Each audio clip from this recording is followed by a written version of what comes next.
Querida aluna, meu caro aluno, vamos continuar tratando de pessoas.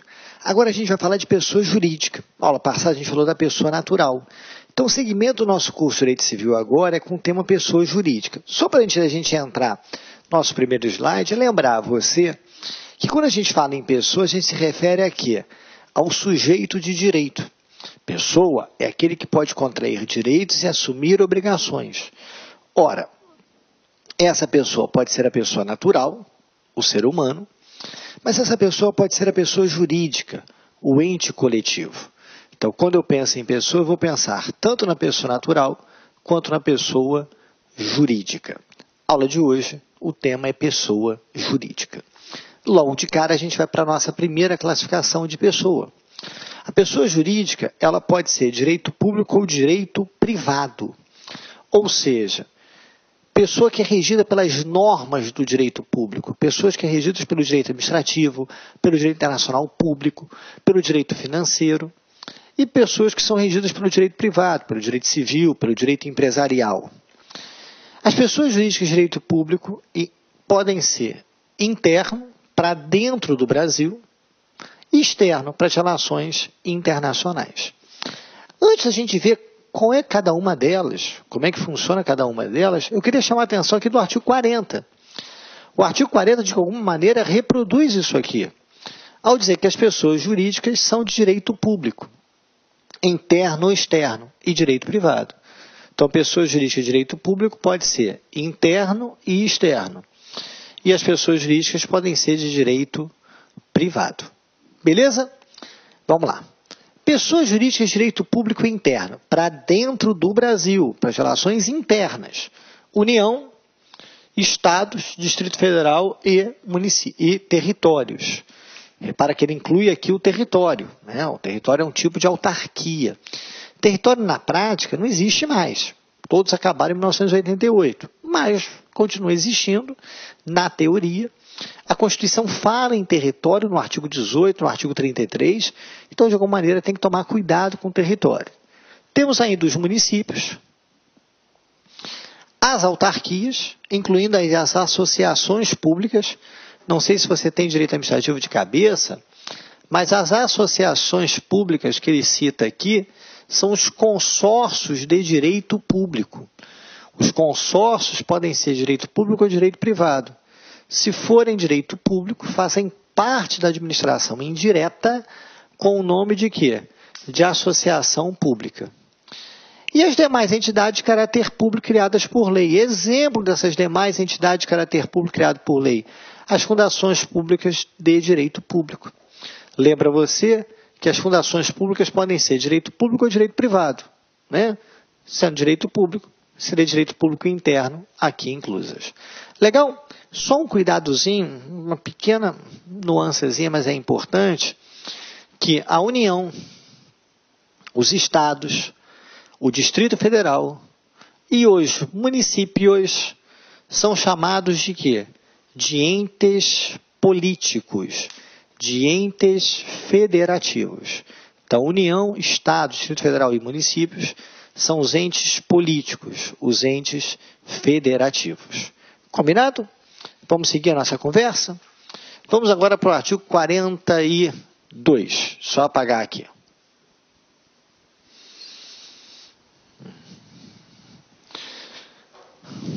São pessoas jurídicas de direito público externo para as relações internacionais. Quem? Estados estrangeiros.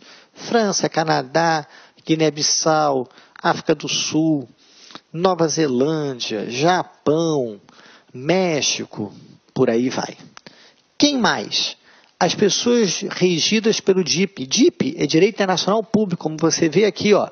As regidas pelo Direito Internacional Público. É o caso de quem? Da ONU, da OEA, Organização dos Estados da América, da OIT, Organização Internacional do Trabalho, do Mercosul. Então, ONU, OEA, OIT, Mercosul, são exemplos de quê? De pessoas regidas pelo DIP, ou seja, ONU, OEA, OIT, Mercosul, são as organizações internacionais, beleza? São as chamadas organizações internacionais. E quais são as pessoas jurídicas de direito privado? Deixa eu só apagar aqui para fazer esse toque. Quais são as pessoas jurídicas de direito privado? Pessoas jurídicas de direito privado são as associações, as sociedades, depois a gente vai fazer a diferença, tá? Fica tranquilo. As fundações, muito cuidado com as organizações religiosas. As organizações religiosas são pessoas jurídicas de direito privado. Quem mais? Os partidos políticos e as empresas individuais de responsabilidade limitada. Essas aqui são as chamadas EIRELI, que mais à frente a gente vai estudar. Com mais calma a gente vai estudar mais à frente, tá bom? Mas vem aqui a nossa marcação. Associações, sociedades, fundações, organizações religiosas, partidos políticos, a EIRELI, são consideradas pessoas jurídicas de direito privado. Fechado? Vamos lá? Então, com isso, meus caros, a gente mata essa divisão aqui, tá bom? Toma muito cuidado, porque a chance de cair em prova é imensa. É questão, como eu digo, dita como certa, né? Questão que tem muita chance de pintar em prova, que você tem que ter muita atenção, porque a chance de pintar em prova é muito grande. Combinado? Vamos lá? Vem agora comigo aqui. Artigo 43. As pessoas jurídicas de direito público interno são civilmente responsáveis pelos atos de seus agentes, que nessa qualidade causam danos a terceiros. Ressalvado o direito de regresso contra os causadores do dano, se houver por parte desses culpa ou dolo. A leitura desse artigo é importante, porque de alguma maneira esse artigo segue a linha do artigo 37, parágrafo 6º da Constituição. O que significa dizer que a gente vai falar agora pode cair na sua prova em direito constitucional, pode cair na sua prova em direito administrativo e pode cair na sua prova aqui em direito civil. Tá bom? Então a gente tem que tomar muito cuidado aqui, até porque aqui vai tratar da chamada responsabilidade objetiva. Então é preciso que a gente faça com uma certa cautela esse estudo. Você já sabe que é um assunto que pinta em prova. A gente está tratando de quê aqui? Da responsabilidade civil. Você vai ter que pagar uma indenização pelo dano causado. Então vai se pagar uma indenização pelo dano que fora causado. O assunto é esse. É o pagamento de indenização pelo dano que ocorreu. Beleza? A responsabilidade civil, no caso da pessoa jurídica de direito público, que é o que nos interessa agora, as outras pessoas não nos interessam. Só a direito público que nos interessa agora, ela pode se dar de duas situações. Por falta do servidor ou por falta do serviço. Então, ela vai poder se dar por falta do servidor ou ela pode se dar por falta do serviço, ou seja, por ato do servidor ou por uma omissão do serviço. Então, o que eu queria que você tivesse em mente? Eu saio na rua, caio num buraco do município, e sofro um dano. Isso é falta do servidor ou do serviço? Eu não sei. Cheira a falta do serviço. Não poderia ser do servidor.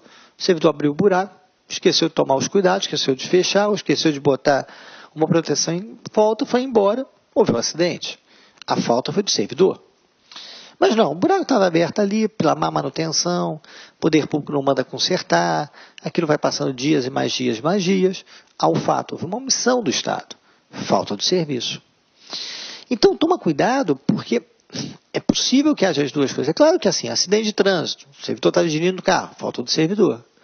Mas, por exemplo, eu vou num posto de saúde, chego lá, não consigo ser atendido porque falta médico. Por que falta médico? O médico faltou ao plantão de maneira injustificada. Falta do servidor. Não. O médico não tem médico naquele lugar. Não há um médico naquele lugar. Falta o médico ali. Falta do serviço. Beleza? São duas situações aqui para trabalhar com vocês. Vamos começar pela falta do servidor. A falta do servidor é a figura da responsabilidade objetiva. Na falta do servidor, a gente vai diante da responsabilidade objetiva. O que é responsabilidade objetiva? É aquela que independe da prova de dolo ou culpa. Eu não preciso provar a dolo ou a culpa. Já na falta do serviço, pela omissão do Estado, a responsabilidade é subjetiva. Quando eu falo em responsabilidade subjetiva, eu preciso provar o dolo ou a culpa do Estado. Então, na falta do servidor, eu não preciso provar o dolo ou a culpa da pessoa jurídica de direito público. Na falta do serviço, eu necessito provar o dolo ou a culpa do poder público, a dolo ou a culpa do Estado. Joia? Então, vamos raciocinar aqui.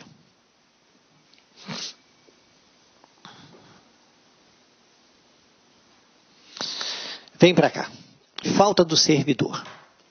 Então, vamos imaginar que o carro do Estado bata no meu carro ou me atropele.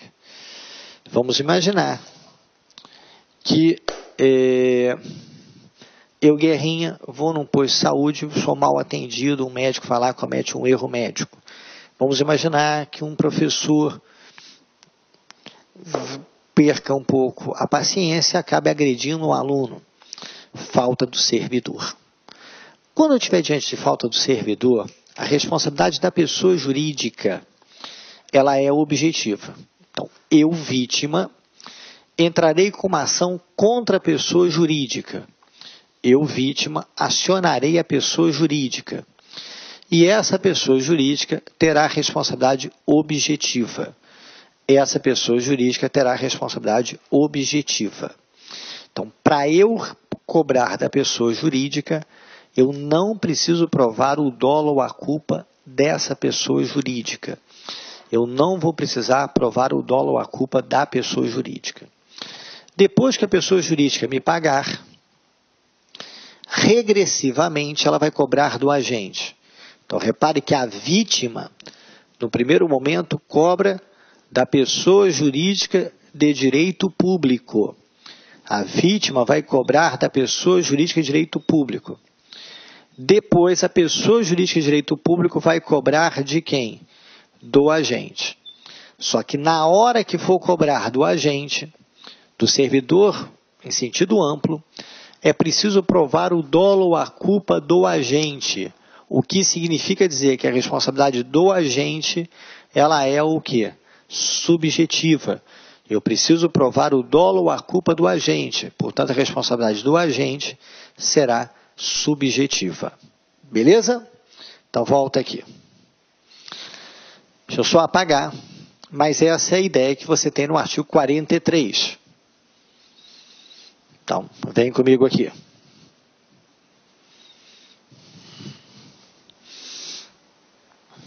Diz o 43. As pessoas jurídicas de direito público e interno são civilmente responsáveis pelos atos de seus agentes. Então, as pessoas jurídicas de direito público são responsáveis pelos atos de seus agentes. Responsabilidade o quê? Objetiva, que nessa qualidade causam dano a terceiros. Ressalvar direito de regresso. Então, a pessoa jurídica pagou, ela regressivamente vai cobrar do agente. Então, ela vai cobrar do agente aquilo que ela pagou à vítima. Repara que a vítima não pode cobrar direto do agente. A vítima tem que cobrar da pessoa jurídica. E aí a pessoa jurídica é que vai cobrar do agente. Quando for cobrar do agente, é preciso provar o quê? A culpa ou o dolo. Então, responsável de direito de regresso contra os causadores do dano, se houver, por parte desse, culpa ou dolo. Joia? Fechado? Só um detalhezinho aqui, então, eu preciso disso, tá? Isso cai muito em prova. Pessoa jurídica, responsabilidade objetiva. Pessoa jurídica, direito público. O agente, responsabilidade subjetiva. Tá? Apesar do artigo 43 não falar, a Constituição, no artigo 37, parágrafo 6º, coloca no mesmo patamar aqui a pessoa jurídica de direito privado, prestadora de serviço público. Então, aqui no 43 está no mesmo patamar a pessoa jurídica de direito privado, prestadora de serviço público. Então, a pessoa jurídica de direito privado, prestadora de serviço público, está no mesmo patamar aqui no artigo 43. Está no mesmo bloco, vai ser tratado da mesma forma. Beleza? Vamos seguir? Ou seja, tem responsabilidade objetiva, cabendo direito de regresso contra o agente, provando o dolo ou a culpa do agente. Fechado? Beleza? Vamos para o próximo? 45. A partir de agora, a gente começa a falar de pessoas jurídicas de direito privado, tá bom? Então, a partir de agora, o nosso tópico passa a ser pessoas jurídicas de direito privado. Eu não falo mais pessoas jurídicas de direito público, eu falo em pessoas jurídicas de direito privado a partir de então. Maravilha? Então, a gente vai ver o seguinte, quando é que começa a personalidade da pessoa jurídica de direito privado? A pessoa jurídica de direito público, começa com o nascimento com vida. Não é isso? Direito privado, pessoa jurídica, perdão, falei besteira. Pessoa natural, perdão, começa com o nascimento com vida. Pessoa natural começa com o nascimento com vida. E a pessoa jurídica de direito público, acabei trocando as bolas, começa com a lei. Pois a pessoa jurídica de direito público, ela é criada por lei, pela Constituição ou por uma lei ordinária, por exemplo. O que diz o direito administrativo? A autarquia é criada por lei específica. Então, quando a lei específica for feita, ela vai estar criada. Então, você repara que a pessoa natural, nascimento com vida. Pessoa jurídica de direito público, pela norma. É a norma jurídica que vai criar. Exemplo, a autarquia, pela lei específica. Agora, e a pessoa jurídica de direito privado? Quando é que começa? Como diz aqui, com a inscrição do ato constitutivo no respectivo registro.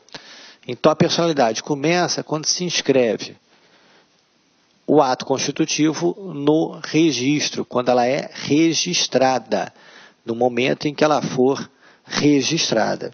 Então, com a inscrição do ato constitutivo no registro, ela passa a ter personalidade jurídica. Esse registro aonde? Do Registro Civil de Pessoa Jurídica, se for, por exemplo, uma associação, uma sociedade simples, e na junta comercial, se for uma sociedade empresária. Guerra, eu preciso fazer essa separação hoje? Você falou meio rápido. Não, não precisa. Você sabe que quando eu falo sempre de uma aceleradinha, é porque não há necessidade, apenas um plus. Para isso, se um dia você for estudar direito empresarial, aí sim tem que, isso aqui que eu acabei de falar, a gente vai ter que estar com muita calma. Até lá, passa de maneira simplória, tá bom? Então, se dá com a inscrição no registro público. Tá jóia? Então, a inscrição no registro público que faz surgir a personalidade. Só toma cuidado numa coisa. Precedida, quando necessário, de autorização ou aprovação do Poder Executivo. Em alguns casos, não sempre, é necessário de autorização ou aprovação do Executivo. Exemplo, criação de banco, precisa de autorização do Executivo. Criação de seguradora, precisa de autorização do Executivo. Então, em algumas hipóteses, necessitará dessa autorização do Executivo. Beleza? Vamos seguir?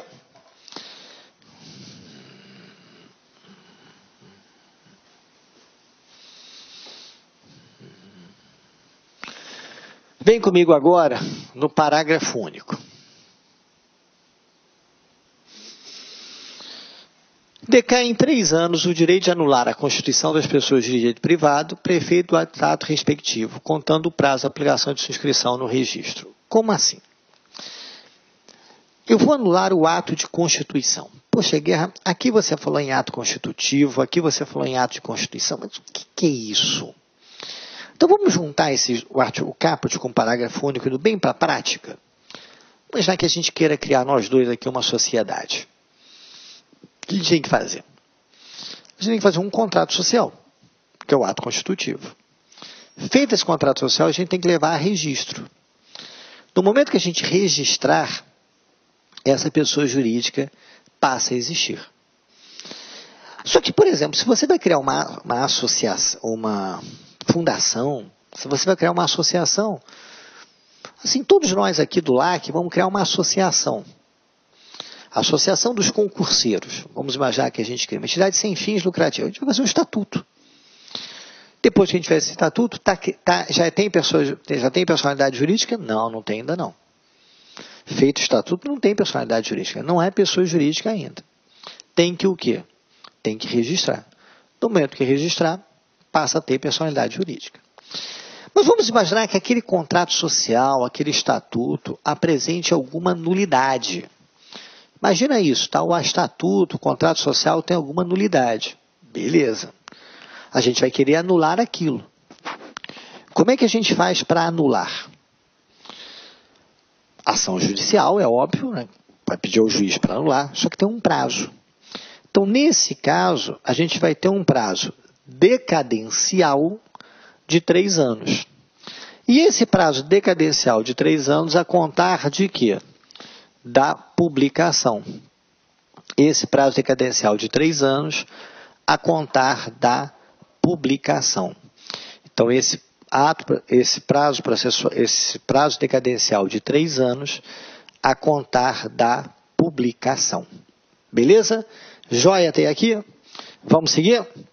Próxima agora.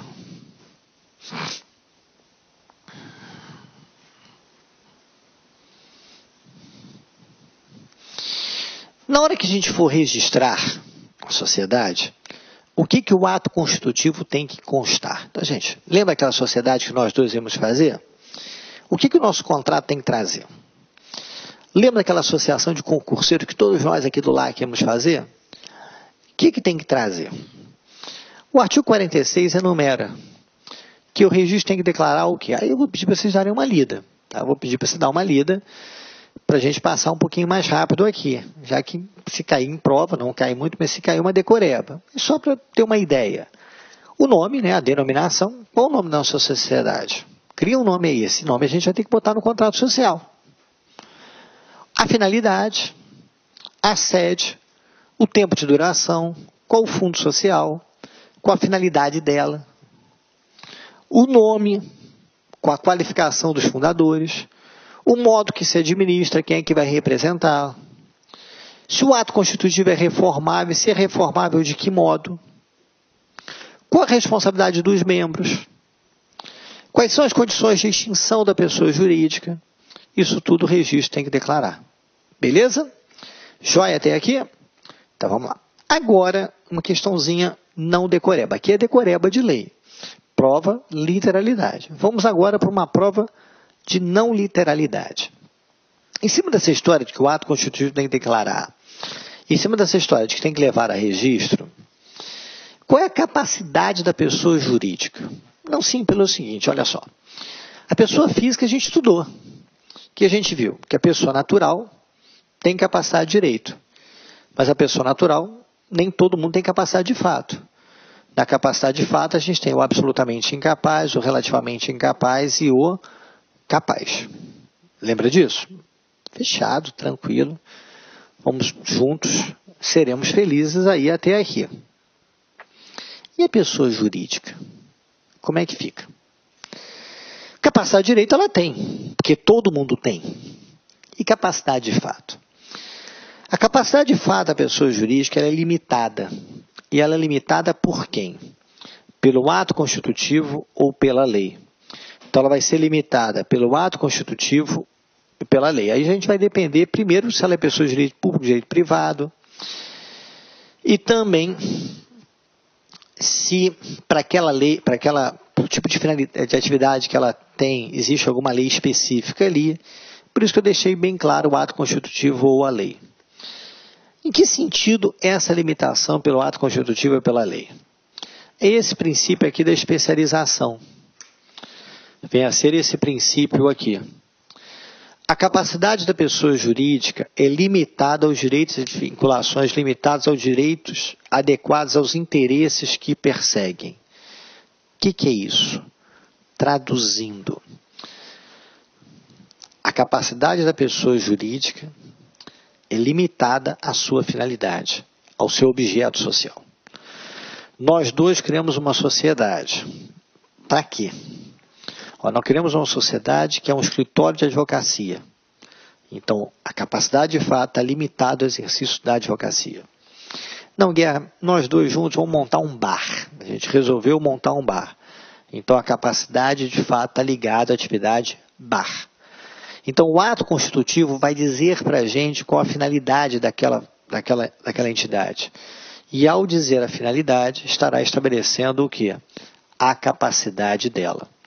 Ao estabelecer a finalidade, vai estar estabelecendo a capacidade dela. Qual vem a ser a capacidade dessa pessoa jurídica? Beleza? Joia? Vamos seguir? Continuando agora, vamos agora para uma teoria chamada ultra vires. O nome é feio, mas a ideia é bem fácil, tá bom? Vamos lá. Obrigam a pessoa jurídica os atos administradores a exercício no limite de seus poderes definidos no ato constitutivo. Então, presta atenção. Qual é a regra?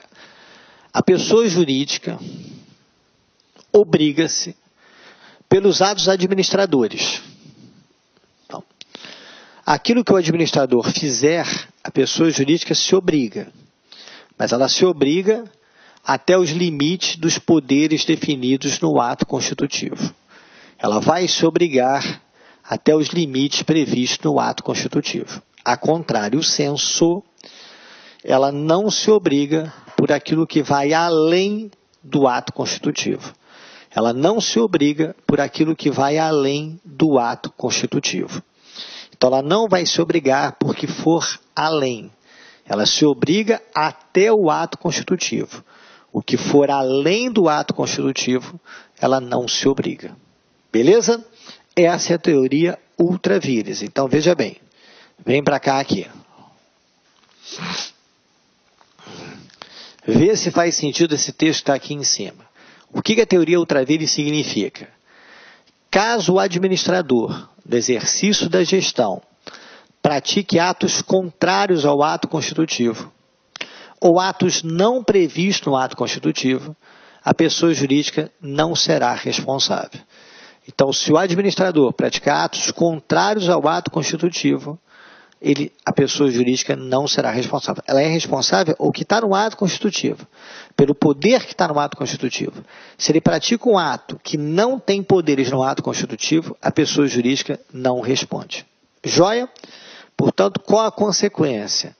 A pessoa jurídica só responde pelos atos praticados dentro dos limites previstos no ato constitutivo.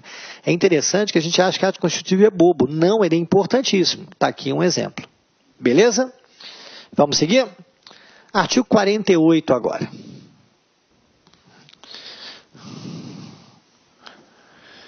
Vamos lá. Se a pessoa jurídica tiver administração coletiva, ou seja, um colegiado, é um colegiado que administra aquela pessoa jurídica, as decisões serão tomadas pela maioria dos votos presentes. Toma cuidado que a maioria dos votos presentes é chamada maioria simples, a maioria de quem está presente, salvo se o ato dispuser de modo diverso. Então, as decisões vão ser tomadas pela maioria dos presentes, pela maioria simples, a não ser que diga de modo diverso. Beleza? Joia? Então, vamos lá. Administração coletiva. Qual o quórum de deliberação? As decisões vão ser tomadas de que maneira? Fácil. A gente vai olhar para o ato constitutivo. A gente vai consultar o ato constitutivo. O ato constitutivo não fala nada. O ato constitutivo é omisso. Ah, ele é omisso? Então, pela maioria dos votos dos presentes. Primeiro eu olho para o ato constitutivo, vou olhar para cá. Se ele for omisso, aí eu vou para a maioria dos votos dos presentes. Fechado? Muito parecido com o anterior. Decai em 3 anos, de novo prazo de 3. Prazo decadencial e 3 anos. Cuidado! O direito de anular as decisões de órgãos colegiados. Quando essas decisões violarem a lei, o estatuto, ou houver erro, dolo, simulação ou fraude. Então, natureza decadencial, prazo de 3 anos. Joia? Então vem para cá comigo, para ver se esse resuminho aqui faz todo o sentido para a gente.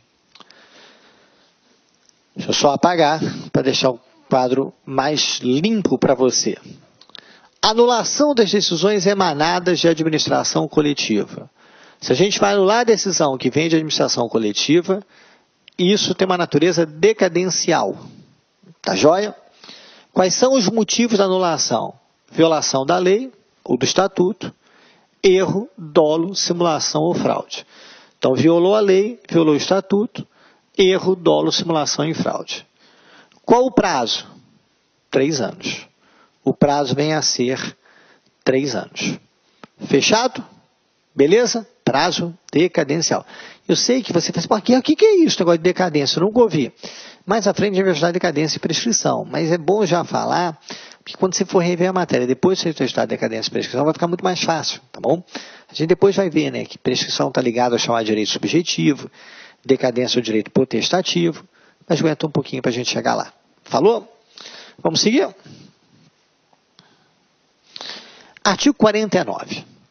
Se a administração da pessoa jurídica vier a faltar, Ou seja, não há o administrador, ele morreu, ausente, foi declarado ausente, foi interditado como relativamente incapaz. Então, faltou, a gente parte para a figura do administrador provisório. Então, em caso de falta do administrador, haverá a figura do administrador provisório. Então, o administrador provisório existe em caso de falta. E quem faz a nomeação? O juiz. A nomeação é feita pelo juiz. A nomeação ela é judicial. Fechado? Beleza? Vamos mais um pouquinho? Agora, a gente vai entrar num ponto muito importante, que banca adora, que é a desconsideração da personalidade jurídica. A gente vai ver isso, depois de mais um pouquinho de teoria, até chegar no artigo 50, que é o que nos interessa para efeito de prova. Mas para eu poder chegar nisso aqui, eu tenho que fazer um preâmbulo antes daqui, porque senão vai ficar um pouco chutado para você. E a ideia aqui não é chutar, é dar um curso o melhor para você. E nada de chutar, nada de passar superficialmente para você errar em prova, porque acaba não guardando. A questão é a seguinte, para a gente poder bater papo. Quando você cria uma pessoa jurídica, você parte de um princípio, que é o que a gente chama de autonomia. De um lado, a pessoa jurídica, do outro lado, os sócios, os associados. E, portanto, há uma separação patrimonial. A pessoa jurídica tem seus bens e suas obrigações. Então, ela responde com seus bens e com as suas obrigações. E a pessoa natural responde com seus bens e com as suas obrigações. De tal maneira que a pessoa jurídica não responde pela dívida do sócio, o sócio, em tese, não responde pela dívida da pessoa jurídica. Quando eu falo em tese, é que depende do tipo de sociedade. A maioria das sociedades é sociedade limitada ou sociedade anônima, onde o sócio não responde pela dívida da sociedade. Uma coisa é a sociedade, outra coisa é o sócio. É o que a gente chama de autonomia patrimonial. Entretanto, isso é muito bonito, mas isso pode ser usado de maneira abusiva. Isso claramente pode ser usado de forma abusiva. Então, se for usado de maneira abusiva, sendo usado de maneira abusiva, o que vai ocorrer? Sendo usado de maneira abusiva, vai ocorrer o seguinte: eu posso atingir o sócio pela dívida da sociedade. Então, eu vou atingir o sócio pela dívida da sociedade. Então, sendo usado de maneira abusiva, eu vou atingir o sócio pela dívida da sociedade. Eu vou buscar no sócio a dívida que é da sociedade. Beleza? Isso a gente chama de desconsideração da personalidade jurídica. A gente desconsidera a pessoa jurídica e nós vamos cobrar do sócio. Repara que a dívida seria da pessoa jurídica. Ao desconsiderar, a gente vai atingir o sócio. Vê se esse esquema que está no quadro faz sentido para você. Na desconsideração da personalidade jurídica, a gente tem a chamada alteração do centro de imputação.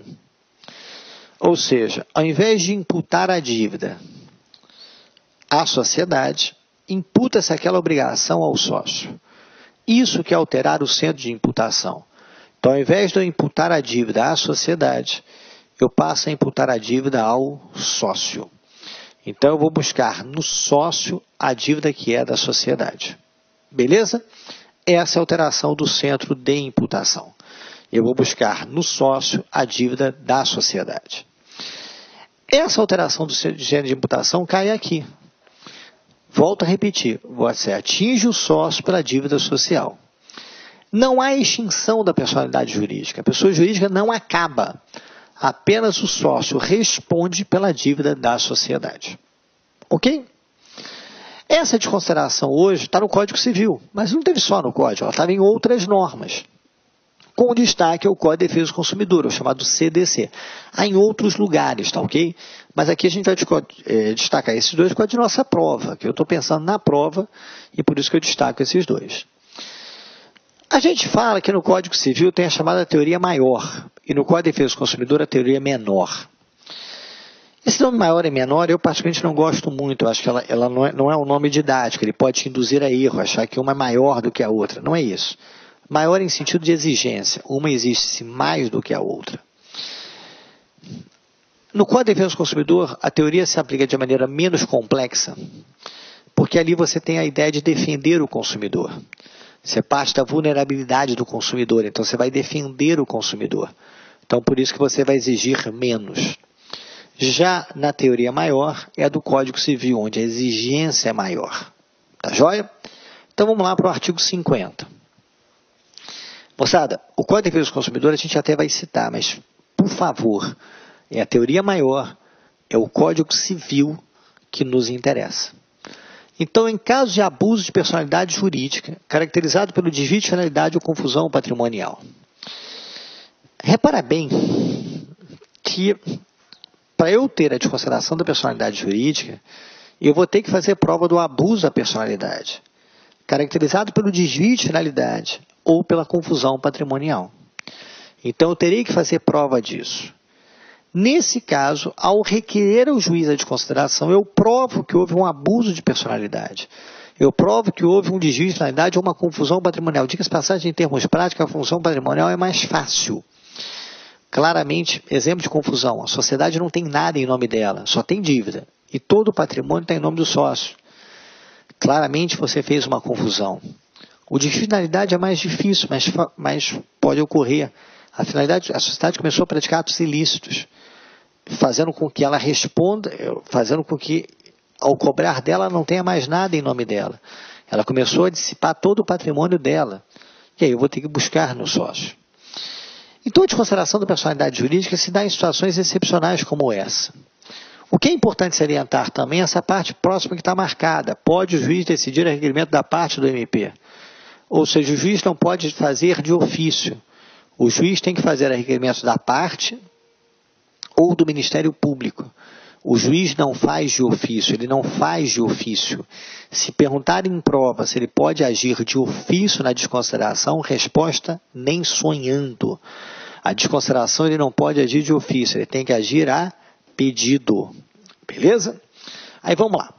Quando lhe couber intervir no processo, que os efeitos de certas e determinadas relações e obrigações sejam estendidos aos bens particulares dos administradores ou sócios. Então, você quer que os efeitos de certas e determinadas obrigações não é de tudo, é de determinadas obrigações, são aquelas que realmente houve a confusão patrimonial, houve o desvio. Você vai atingir o patrimônio de quem? Dos administradores ou dos sócios. Então, você quer atingir os administradores ou os sócios pela dívida da sociedade. Fechado? Vamos seguir? Próximo aqui. Código de Defesa do Consumidor. Aí eu vou passar um pouquinho mais rápido, porque a nossa aula não é de consumidor. Ok? Que vai dizer, o juiz poderá desconsiderar a personalidade jurídica da sociedade com detrimento do consumidor. Então, aí é o detrimento do consumidor, fica mais fácil, deve proteger o consumidor. Houver abuso de direito, excesso de poder, infração da lei, fato, ato ilícito, é muito mais causas. Então, como é muito mais situações, é mais fácil, por isso teoria é menor. É menos exigência por parte do consumidor. O ônus da prova aqui é mais simples, porque não pode esquecer que quem for requerer, quem for pleitear, deverá demonstrar. Então, no Código Civil, vai precisar de maior exigência. É mais difícil a demonstração do que no Código de Defesa do Consumidor. Legal? Joia? Só que a gente tem agora um outro tipo de desconsideração. Além da teoria maior ou menor, a gente tem a figura da chamada desconsideração inversa. O que é desconsideração inversa? O que é isso? Na desconsideração inversa, você quer atingir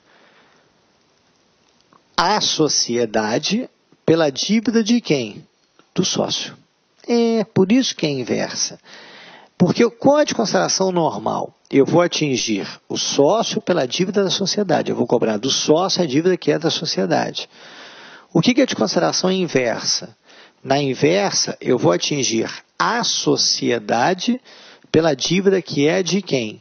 Do sócio. Eu vou atingir a sociedade pela dívida que é do sócio. Tá bom? Por isso o nome inversa. Então, eu tenho uma alteração no centro de imputação, mas com o objetivo de atingir a sociedade pela dívida do sócio. Altera-se o centro de imputação, mas com o objetivo de atingir a sociedade pela dívida do sócio. Fechado? Vamos seguir? Agora a gente vai mudar de assunto. E a gente vai falar agora de dissolução da sociedade. Vamos começar pelo artigo 51, que é o nosso artigo-chave aqui. Depois a gente vem dissecando melhor isso aí. Nos casos de dissolução da sociedade jurídica ou cassada a autorização para o seu funcionamento, ela subsistirá para os fins de liquidação até que ela se conclua. Vamos lá. O que é dissolução? É engraçado que o nome de dissolução parece que é extinção, né? Parece ser, mas não é. Dissolução são as causas, são as razões que vão levar à extinção. Então, no primeiro momento, eu tenho a dissolução da sociedade. Depois que eu tenho a dissolução da sociedade, eu passo a ter um segundo instante, que é a liquidação. O que é a liquidação? Eu vou zerar o passivo, vou pegar o ativo da sociedade, os bens, e com esses bens eu vou pagar o passivo. Então, eu vou pegar esse ativo e vou pagar o passivo. Se por acaso, depois que eu pagar todo o passivo, sobrar alguma coisa, eu divido entre os sócios, tá? Mas a ideia é que eu vou pegar o ativo e vou tentar pagar o passivo. Depois que eu fizer a liquidação, eu vou ter o terceiro momento, que é a extinção.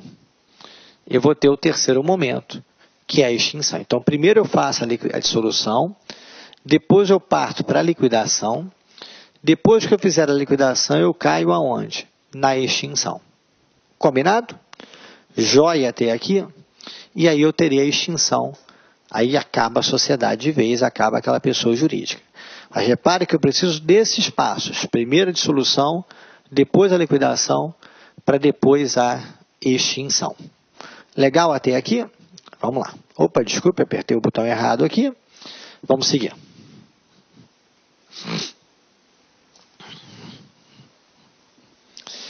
Vem comigo no parágrafo primeiro. Far-se-á no registro onde a pessoa jurídica estiver escrita a averbação de sua dissolução. Então, na hora que for feita a dissolução, isso tem que ser averbado no registro. Por exemplo, se for uma sociedade empresarial, na junta comercial. Se for uma sociedade simples, uma só associação, no registro civil de pessoa jurídica. Então, a dissolução vai levar a averbação no registro, tá bom? Você averba para que todo mundo saiba. E as pessoas sabem que, por consequência, a partir do momento que você averbou a dissolução, o ato seguinte passe a ser o quê? Passe a ser a liquidação. Então, o que a gente vai ver? Feita a dissolução, a gente parte para a liquidação. O que é importante sacar é que um dia pode ser que você tenha que estudar liquidação de sociedade empresária. Tá joia? A liquidação de sociedade empresária ela é regulada. Tanto que existe um concurso de credores, uma ordem para pagar. Mas, de qualquer maneira, naquilo que couber, as regras da dissolução, da liquidação, aplica-se às demais pessoas jurídicas. Então, a regra da dissolução, da liquidação, no que couber, essa regra aplica-se às demais pessoas jurídicas. Beleza? Vamos seguir? Artigo 51.